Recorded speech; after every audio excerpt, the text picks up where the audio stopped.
ანუ სადაც რამეს ისროდნენ, ყველგან შენიღავი. საგარეო საქმეებში, ასე ვთქვათ, პუტინის პოზიციონირება სულ სხვანაირი იყო. რუსეთს არ შეუძლია აი ამ საზღვრებში იცხოვროს სხვანაირად, გარდა იმპერიისა.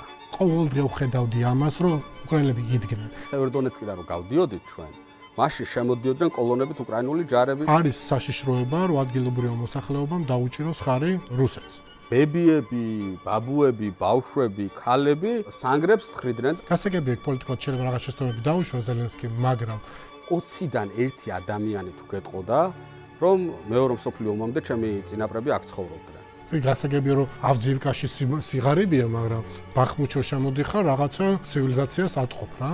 და დონბასში მე ვნახე ხალხი, რომლებსაც ნაციონალობა არ ჰქონდათ. ესენი ნაციონალობას იძენენ ახლა. ბანდიტური რეჟიმია ფაქტობრივად. ევროკავშირის დროშა, ანუ ეს 12 ვარსკვლავი და შუაში ჩახატული სვასტიკა. მე არ მახსოვს, რომ ასწავლიდნენ რუსეთის ძეს. აი ეს არის საბჭოთა მონუმენტი. შეხედე? ყველაფერს არ გორჯონი კიდევ. პულსაც არ გორჯონი კიდევ.